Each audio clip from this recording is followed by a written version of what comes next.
자, 오늘 이 말씀은 아브라함이 이삭을 바치는 시험을 잘 통과해서 하나님께서 축복해 주시고 떠나는 그런 얘기죠. 그래서 오늘 시험이 올 때라는 그런 제목을 가지고 말씀을 나누기를 원합니다. 이 시험이라고 하면은 1대1 제자 훈련하신 분들을 기억할 거예요. 세 가지로 3T를 영어로 얘기를 합니다. Temptation, 그래서 시험 중에서는 이 사탄 마귀가 우리를 유혹해서 영적으로 죄 가운데 빠지도록 하는 그러한 시험이 있어요.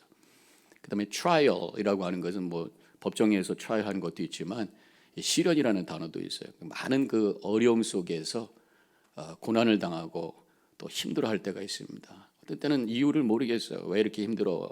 여러 가지 삶이 어려움이 오는지. 한 문제가 터졌는데 또 하나의 문제가 오고 그러면서 큰 시험 가운데 있을 때 그것도 우리가 시험을 당한다 이렇게 얘기를 하고 있습니다.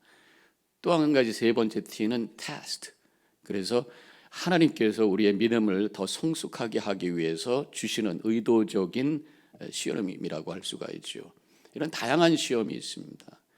우리 예수 믿고 은혜 가운데 걸어갈지라도 우리가 이 세상 속에 살 동안 시험에서 피할 수는 없다고 하는 것이에요. 지금 오늘 말씀에서 아브라함도 하나님의 약속을 믿고 믿음 안에 쭉 살아왔던 사람이지만 큰 시험을 당하죠. 아브라함이 당하는 시험은 이 세 가지 중에 어떤 것이라고 생각이 듭니까? 마지막 세 번째 테스트겠죠. 그의 믿음을 결국은 시험하셔서 그리고 그를 믿음의 조상으로 세우시는 그리고 믿음의 성숙을 가져다주는 그런 시험이라고 할 수가 있습니다. 이런 여러 가지 시험이 우리에게 오게 되는데 오늘 이 아브라함을 통해서 그 믿음의 어떤 승리의 모습을 통해서 우리의 삶에 오는 이 시험을 우리가 어떻게 하면 이길 수 있을까 함께 나누면서 또 은혜 받는 시간을 갖기를 원합니다. 아브라함은 믿음의 조상이, 아브라함은 하나님의 그 부르심의 믿음으로 응답하면서 평생 살았던 사람이죠.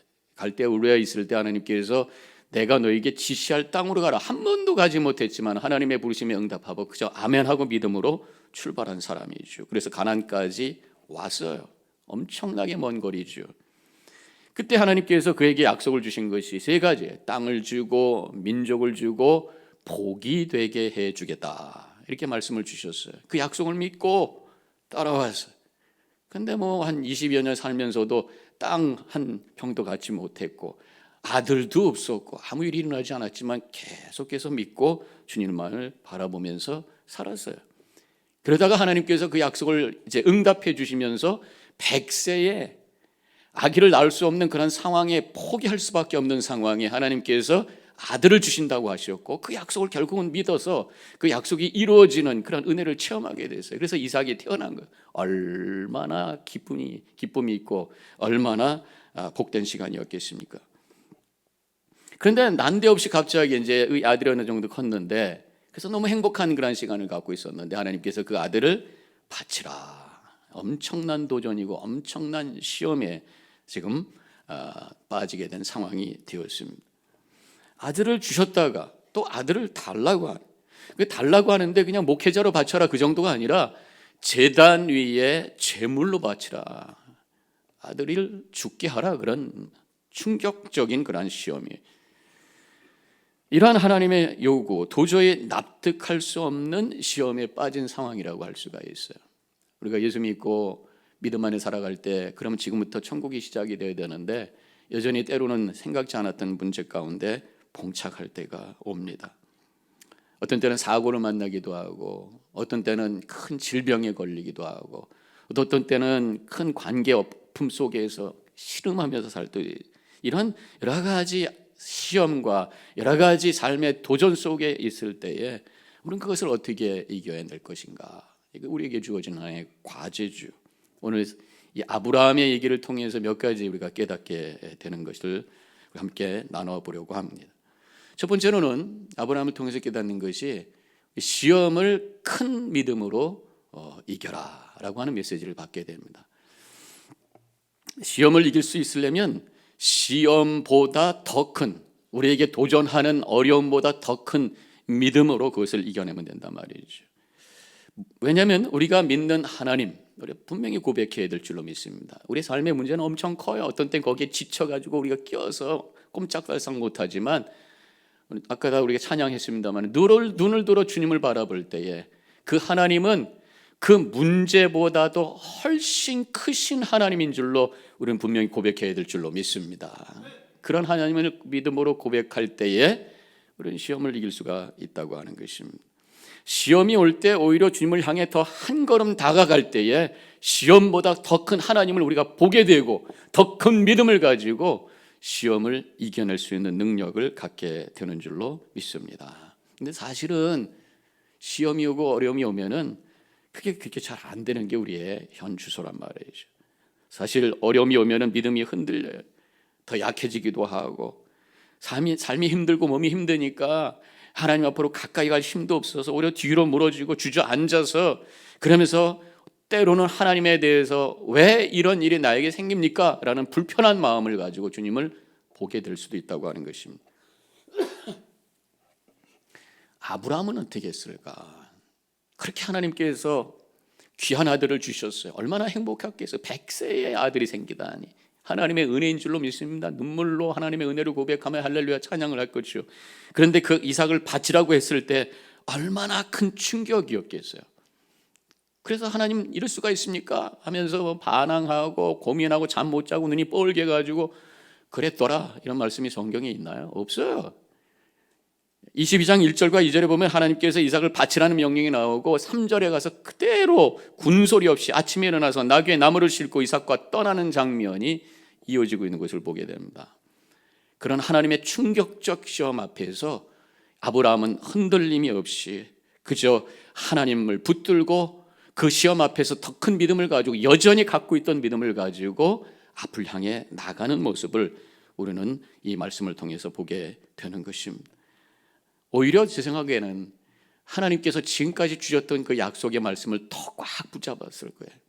오히려 그 순간에 이 아브라함은 더 큰 믿음이 작동함으로 말미암아 모리아 산을 향한 하나님의 부르심에 주체하지 아니하고 주저없이 미래를 향해서 앞을 향해서 나간 것이라고 저는 그렇게 깨닫게 됩니다. 아브라함이 지금 가진 믿음이 무엇일까? 지금까지는 하나님께서 주시는 땅과 또 민족과 복이 될 것이라는 그 약속을 붙들고 살아왔어요. 아기가 없는 상황 속에서도 하나님께서 아들을 주신다고 했을 때 아기를 낳을 수 없는 자신들의 몸을 통해서도 아기를 주신다고 하는 하나님의 약속을 붙들고 그 약속을 이루는 체험을 했어요. 이제 아브라함이 가졌던 그 믿음은 그보다 더 큰 차원의 믿음이었을 것이다. 그것이 바로 행여나 하나님께서 이삭을 죽게 할지라도 하나님께서 이삭을 다시 살리실 것이라고 하는 이삭에 대한 하나님의 부활에 대한 믿음을 가지고 나갔던 것이 아브라함이었던 것을 저희들은 분명히 고백할 수가 있습니다. 물론 오늘 본문의 말씀에는 그 내용이 안 나와요. 어디에 아브라함이 나갈 때 하나님 이삭을 내가 죽게 하더라도 하나님께서 이삭을 살리게 할 줄로 믿습니다. 갑니다. 그런 말씀이 하나도 안 나와요. 그런데 히브리서에서 바로 그 말씀을 우리에게 해주고 계십니다. 히브리서 11장 9절에 그가 하나님이 능히 이삭을 죽은 자 가운데서 다시 살리실 줄로 생각한지라 이렇게 나오잖아요.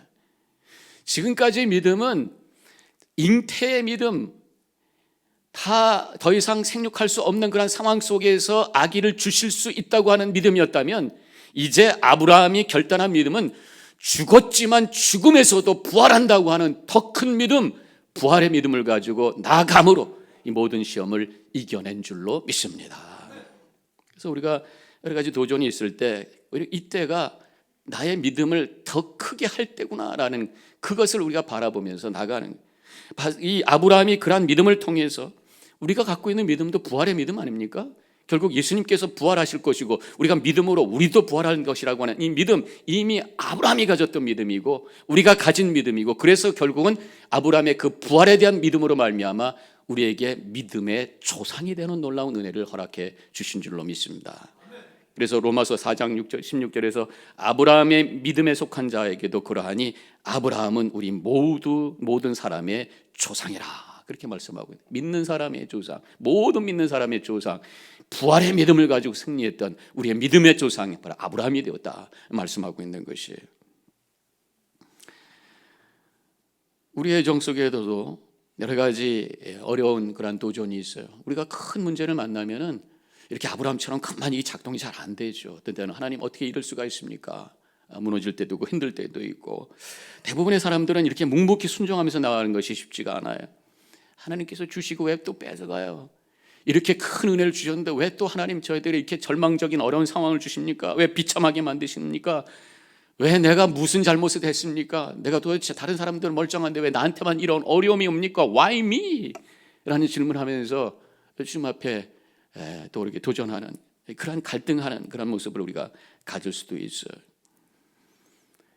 그렇지만 우리가 대답을 찾을 길이 없어 시험이 들 때도 있지만 절대로 넘어지고 쓰러서는 안 되는 줄로 믿습니다. 오히려 이 문제를 믿음으로 덮을 수 있는 그런 능력을 주님께서 주실 줄 믿고 주님을 바라보며 한 걸음 나아가시기를 축원합니다. 이 고난 속에서, 시험 속에서 그 문제와 나의 시험을 믿음으로 덮는다고 하는 이러한 고백이 구체적으로 뭔가, 여러 가지 삶의 어려움이 오고 문제가 왔을 때 그 문제만 보는 것이 아니라 그 위에 있는 하나님의 은혜를 찾아서 감사하는, 믿음은 하나님의 은혜에 대한 고백이에요. 예배는 하나님의 은혜에 대한 응답이에요. 예수 그리스도를 믿는다고 하는 것, 우리에게 주신 하나님의 은혜를 붙들고 살아가는 것이, 어떤 상황 속에서도 이미 하나님께서 나에게 주시는 은혜가 있음을 믿고 그것을 찾아서 감사할 때에 문제를 믿음으로 덮어 승리하는 역사가 일어나게 되는 줄로 믿습니다. 제가 한번 나눴던 얘기겠습니다만, 제가 미국에 와서 얼마 있을 때, 그때는 뭐 인터넷도 없고 한국에 연락하려면 전화해야 되는데 전화도 비싸서 1분에 1불 그래가지고 한두 마디 하면 끊어 이 시절이. 그래서 친구들하고 전화도 못하고 편지로 왔다 갔다 하는데, 제 친한 친구하고 편지로 왔다 갔다 하는데, 그 친구가 나중에 편지가 한 번 왔는데 보니까 자기가 사고 났다는 거예요. 교통사고가 났는데, 제가 부평에 살았는데 부평에서 그 신촌을 갈 때 커브가 있는데 나는 멀쩡히 잘 가는데 저놈이 와가지고 나를 콱 쳐가지고 그냥 차가 다 무너져가지고 뭐 이런 한참 설명 그림까지 그려가면서, 근데 나 그날 하나님께 감사헌금했다 그런 거예요. 그런 그 고난, 사고, 억울한 사고 속에서도 하나님께서 나를 크게 다치지 아니하고 멀쩡하게 이렇게 설 수 있도록 생명을 지켜주신 하나님의 은혜가 너무 감사해서 감사헌금했다 그러면서 자기 이제 그런 신앙 간증을 저한테 썼던 것이 지금도 기억, 30년 거의 됐는데도, 문제 속에서, 시험 속에서도 여전히 하나님께서 덮고 있는 은혜를 찾아내서 감사할 때 우리는 승리하게 되는 줄로 믿습니다. 또 우리가 시험을 이렇게 믿음으로 덮는다고 하는 것은 시험이 오히려 하나님께 나아갈 수 있는 동력으로 삼으면 되는 거예요. 여러 가지 문제가 오고 어려움이 왔을 때 어떤 분은 주저앉아요. 그래서 어떤 분은 오히려 이것이 더 하나님께로 나아가는 기회로 삼아서 더 기도하게 되고 더 예배하게 되면서 우리 영적으로 살아 역사하며 그것을 이겨내는 분들이 있어요. 이것이 바로 시험을 믿음으로, 더 큰 믿음으로 이겨내는 모습인 줄로 믿습니다. 본인이 여기 계셔서 좀 죄송합니다만 우리 정영우 집사님 얘기 좀 할게요. 제가 허락받았어요. 우리 정영우 집사님 지난 설날을 이용해서 한국에 잠깐 들리셨다 오늘 이제 떠나실 텐데, 저희 교회 지상사원으로 오셔서 한 3년 계셨잖아요. 같이 정말 우리 교제도 하시고 적극적으로 믿음 생활하셨어요. 그래서 우리 교회에서 집사님도 되셨고 또 트레스 디아스 가서 은혜도 많이 받으시고 떠날 때 너무나도 우리가 아쉬웠죠. 근데 아이들이 이제 커져가지고 중고등학생이 됐으니까 애들 대학 때까지는 엄마가 여기 있어야 되겠다 생각이 돼서 참 어려운 결정을 하셨어요. 하나님의 뜻이라고 믿고 우리 이경희 집사님 남아 계시고 애들하고 같이 있고 혼자만 들어가셨죠. 근데 얼마 있다가 안타까운 소식이 들렸잖아요. 이경희 집사님이 발꿈치 뒤에 무슨 종기 같은 게 생겼는데 안 가라는 거예요. 나중에 병원에 갔더니 바이옵시 하자고 그래가지고 해봤더니 캔서였죠. 그래서 한국에서 우리 정영희 집사님 빨리 오렌지 해가지고 빨리 나와 그래가지고 애들을 여기다 두고 금방 뭐 이게 피부니까 이거 잘라내고 들어오면 되겠다 생각하고 나가셨는데, 나중에 또 의사가 그 수술 마친 다음에 더 검사를 해보자 그랬더니 림프까지 이것이 전이가 됐다는 거예요. 그래서 이제 키모테라피를 받는 그런 상황이 아직도 한국에 계셔요. 금방 들어오질 못해서 나중에 좀 들어오시는, 애들만 있으니까 우리 아빠가 지금 한 일주일 동안 와서 애들 좀 보고 가시느라고 들어오셨죠. 그런데 그런 와중에 또 정영우 집사님이 경주가 회사기 때문에 아내는 서울의 병원에 있고 본인은 경주에 있고 왔다 갔다 하는데 혼자서 계시다가 아침에 일어나서 기지개를 쫙 폈는데 뺑 돌면서 갑자기 의식을 잃으면서 쓰러지신 거예요. 그러다 모서리에 얼굴을 꽝 박으셔가지고 광대뼈가 깨진 거예요. 그래서 지금 보니까 여기 세 개 이렇게 받치는 그 뼈를 메탈로 해가지고 다시 이렇게 받쳤다고 그러더라고요. 얼굴이 멀쩡한데 근데 굉장히 얼굴이 야위해져서 한 5kg 빠졌다고 그러시는데 더 잘생기고 같기도 하고 아무튼.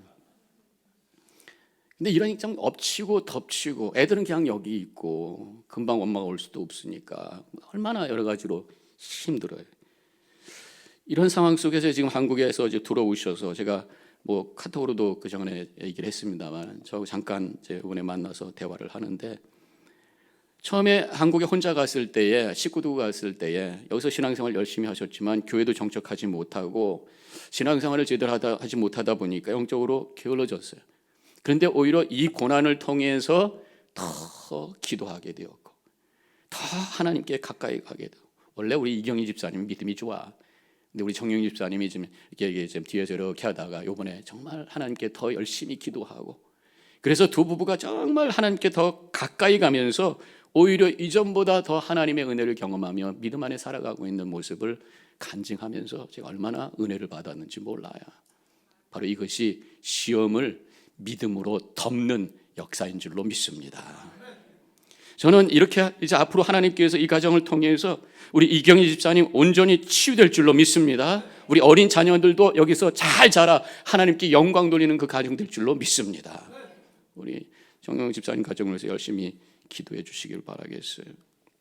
이렇게 우리의 삶에 어려움이 엎치고 덮치고 이해할 수 없는 상황이 올 때도 있어요.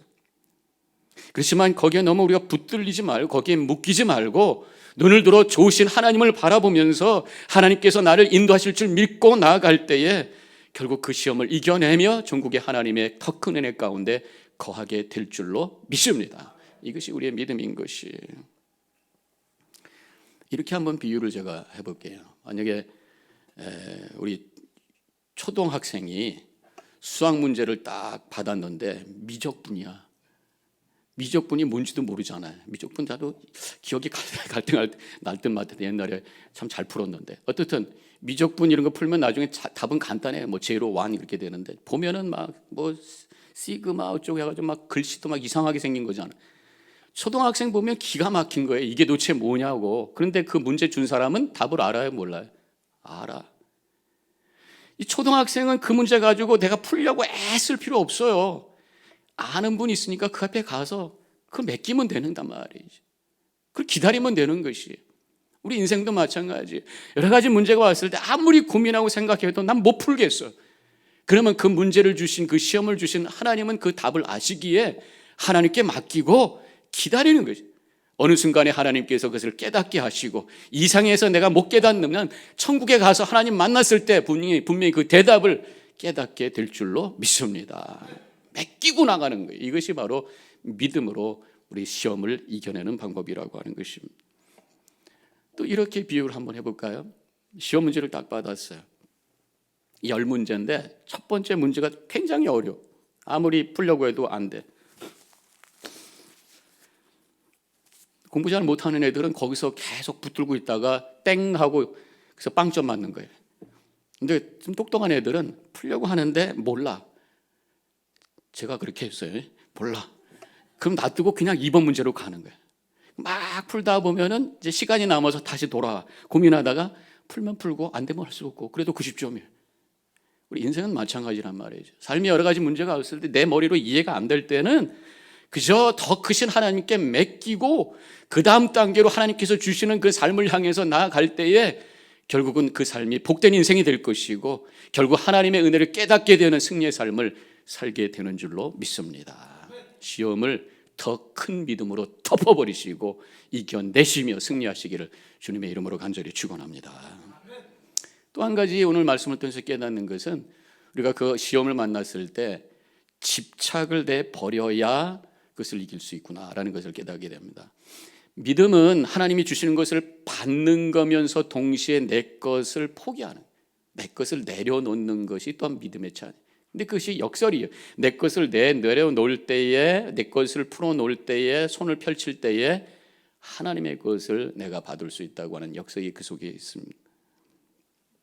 오늘 12절에 보면은 사자가 가라사대 그 아이에게 내 손을 대지 말라. 아무 일도 그에게 하지 말라. 내가 네 아들 네 독자라도 내게 아끼지 아니하였으니. 지금 아브라함에게 있어서 이삭은 인생 전부예요.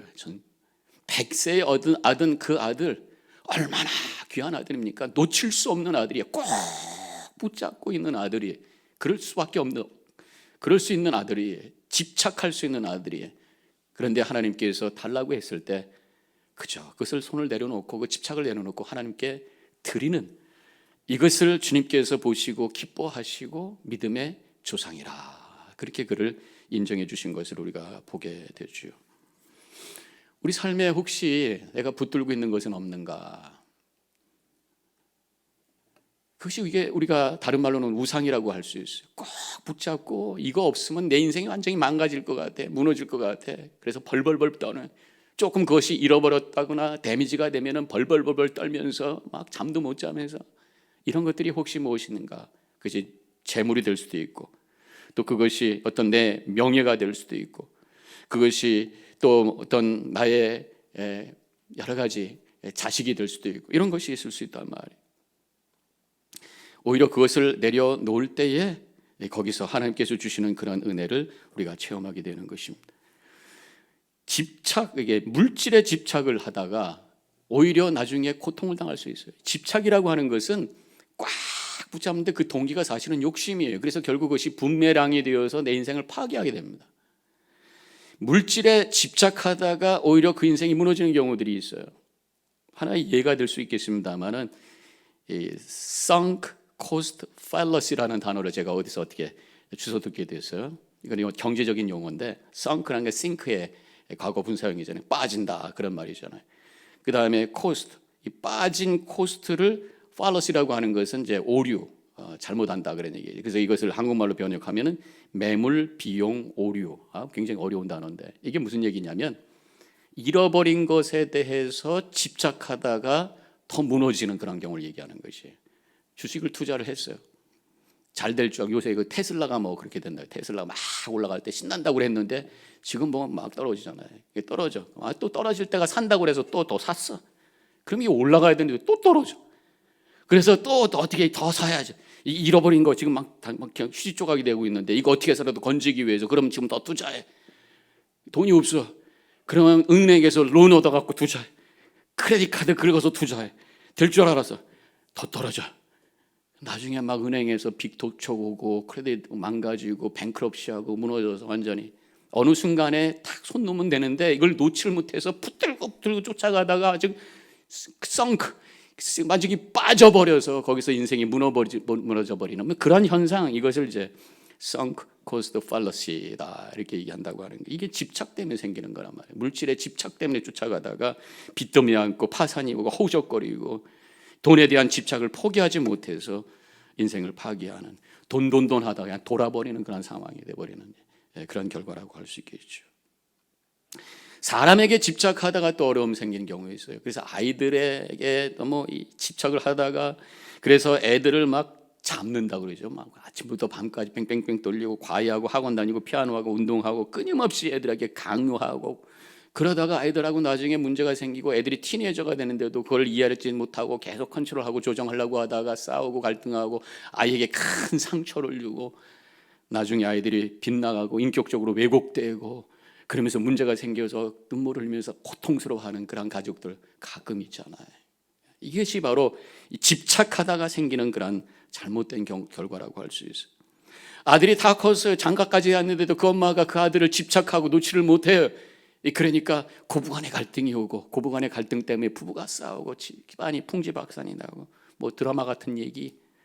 부부간에 서로 사랑을 뛰어넘어서 집착하다 보니까 의처증, 의부증, 그래서 사는 애 죽네 뭐 하면서 힘들어하는 모습들. 집착이 되어서는 안 된다고 하는 것이, 놔야 된다고 하는, 이 집착과 사랑을 잘 구별해야 돼. 사랑이라고 하지만 결국은 집착이 되어 있는 모습을 우리가 볼 수가 있습니다. 사랑은 상대방이 느껴야 사랑인 거란 말이에요. 나는 사랑이라고 하는데 상대방은 그것이 숨막히는 것이라고 하면 집착인 거예요. 집착의 초점은 내 자신입니다. 상대방의 느낌과 관계없이 내가 원하는 것을 이루려고 하는 것이 바로 집착인 것이. 사랑은 상대방의 행복과 상대방의 성장에다가 초점을 맞추지만 집착은 결국 나를 위한 이기적 욕망이 동기가 되는 것이다. 이렇게 말할 수가 있는 것입니다. 진정한 믿음이라고 하는 것은 손을 펼치는 거예요. 내려놓는 것이에요. 집착을 풀어주는 것입니다. 주먹진 손을 펼치는 것이 붙잡고 있던 것을 내딛고 하는 것입니다. 아까도 말씀드렸지만 여기에 신비가 있단 말이에요. 내가 붙잡고 있으면 오히려 잃어버리는데 내딛고 할 때에, 손을 펼칠 때에 하나님의 은혜와 새로운 차원의 하나님의 역사가 체험되는 은혜가 임하게 되는 줄로 믿습니다. 모든 것이 하나님의 것이라고 하는 믿음의 고백이 있을 때, 주권자 하나님을 고백할 때 내 것이라고 하는, 내가 조종하고 내가 원하는 대로 하려고 하는 이 집착을 내려놓게 되고 하나님의 은혜와 함께 흘러가는 그러한 평안한 삶을 살게 된다는 것이. 신명기 10장 14절에 하늘과 모든 하늘의 하늘과 땅과 그 위의 만물은 본래 네 하나님 여호와께 속한 것이로되 말씀하고 있어요. 학개 2장 8절에는 은도 내 것이요 금도 내 것이라 만군의 여호와의 말씀이니라 말씀하고 있어요. 집착하고 있던 것 내 거 아니에요. 하나님의 것임을 고백하며 그것을 내딛고 함으로 오히려 하나님 앞에 모든 것을 손을 펼치며 주님의 은혜 없이는 살 수 없습니다 고백할 때에 모든 것을 이겨낼 수 있는 능력이 우리 안에 충만하게 채워지게 되는 줄로 믿습니다. 아브라함은 100세 얻은 귀한 아들이 붙잡고 이거 안 됩니다 집착하지 않았어요. 하나님이 주셨으니 하나님이 달라 하시니 내어 드립니다 했을 때 거기에 묶이지 아니했고, 그래서 하나님의 은혜와 그 인도하심을 따라감으로 말미암아 오히려 더 큰 은혜를 체험하며 믿음의 조상으로 많은 사람들에게 거룩한 영향력을 끼칠 수 있는 삶을 살게 된 줄로 믿습니다. 마지막으로 한 가지 더 오늘 말씀해 보니까 이런 시험이 올 때에 눈을 들어 살펴보라. 아까 그 찬양할 때 전 이 말씀을 준비했기 때문에 너무 은혜가 되는 거예요. 우리의 시선을 하나님께 고정하고 문제를 받아보던 거에서 눈을 들어 하나님을 바라볼 때 새로운 것이 발견이 되면서 그것을 이겨낼 수 있다, 그런 말씀이죠. 지금 창세기 22장 13절에 보면 아브라함이 눈을 들어 살펴본 즉 한 순양이 뒤에 있는데 뿔이 수풀에 걸려 있는지라. 아브라함이 가서 그 순양을 가져다가 아들을 대신하여 번제로 드렸더라 말씀하고 있어요. 지금 아들하고만 씨름하다 보니까 안 보였어요. 근데 하나님께서 스탑! 아들을 해치 말라 했을 때 멈추고 눈을 들었더니 이미 하나님께서 예비하신 은혜가 있었다고 하는 것을 발견하게 됐다는 그런 얘기야. 여러 가지 우리가 문제가 있어요. 어려움이 있어요. 문제만 집착하고 있으면 아무것도 안 보여요. 근데 눈을 들어 주님을 바라볼 때에 그 시험을 이길 수 있는 길을 하나님께서 이미 예비하셨고 더 큰 하나님의 은혜가 예비됐다는 것을 우리가 발견하면서 승리하게 되는 줄로 믿습니다. 그래서 고린도전서 10장 13절에서 사람이 감당할 시험 밖에는 너희가 당할 것이 없나니 오직 하나님은 미쁘사 너희가 감당하지 못할 시험 당함을 허락하지 아니하시고 시험 당할 즈음에 또한 피할 길을 대사 너희로 능히 감당하게 하시느니라 약속해 주셨어요. 약속해 주셨는데 이게 잘 안 느껴져요. 왜? 눈을 들어 보질 못하기 때문에, 문제만 보고 거기에 묶여 있기 때문에. 이삭을 드리는 일에만 집착하다 보니까 순양이 보이지 않았어요. 이미 하나님께서 예비하신 것이 있다고 하는 것을 믿고 여호와 이레의 하나님을 만나시기를 축원합니다. 지금 아브라함이 발견한 것은 순양이, 어린 양이. 저는 여기서 바로 우리의 제물이 되신, 우리를 대신해서 하나님 앞에 제물이 되신 예수 그리스도를 보게 됩니다. 우리 삶에 여러 가지 문제가 있을 때 우리의 시선을 들어 주님을 보는 거예요. 기도하며 말씀을 통해 예배하며 주님을 바라볼 때에 십자가에 달리신 예수 그리스도를 우리가 보게 되는 줄로 믿습니다.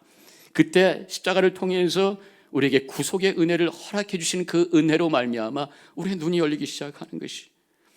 그렇기 때문에 우리는 문제만 보지 말고 어떤 상황 속에서도 예수 그리스도만 바라보시기를 주님의 이름으로 간절히 축원합니다. 히브리서 12장 2절에서 믿음의 주여 또 온전케 하시는 예수를 바라보자 말씀해 주셨어요.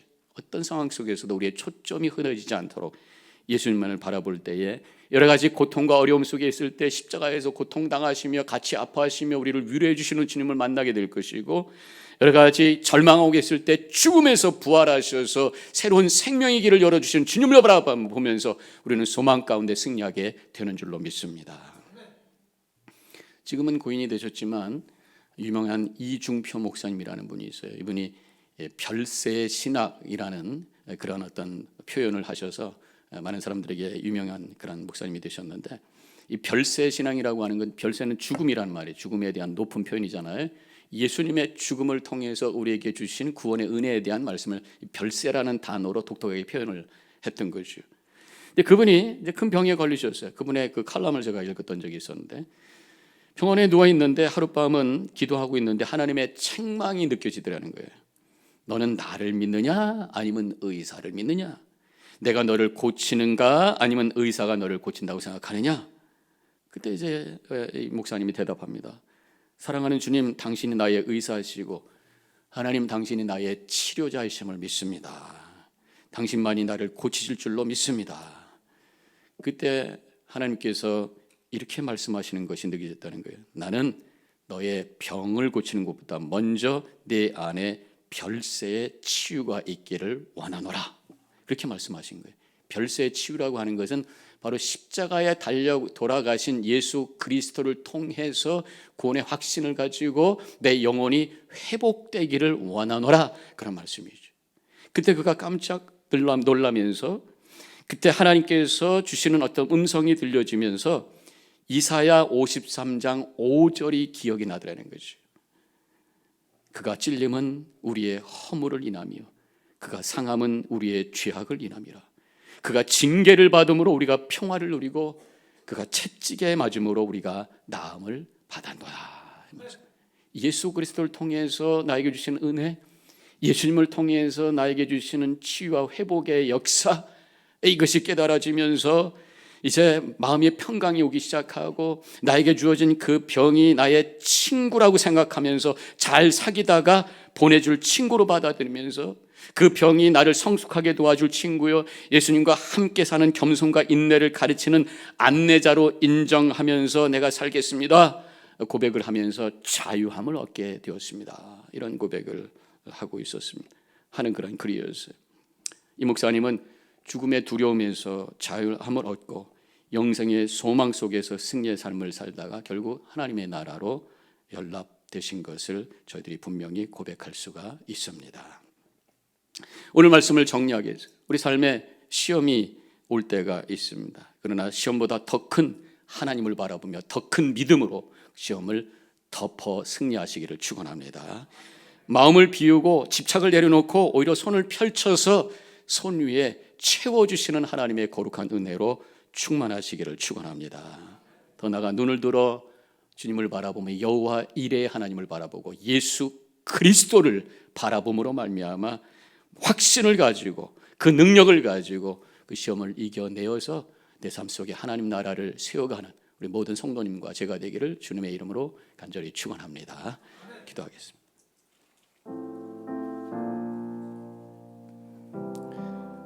오늘 말씀을 기억하면서 하나님, 우리 가운데 닥치는 시험, 그보다 더 큰 믿음 주실 줄로 믿습니다. 세상 것 붙들고 있었던 내 마음을 내려놓고 손을 펼치는 저희들 되게 하여 주옵소서. 문제만 바라보던 눈을 들어 주님을 향해 눈을 뜸으로 말미암아 이미 준비하신 여호와 이레 하나님, 나의 구원자 되시는 예수님을 만나며 그래서 확신 가운데 승리하게 하여 주옵소서. 약간 묵상 기도합니다.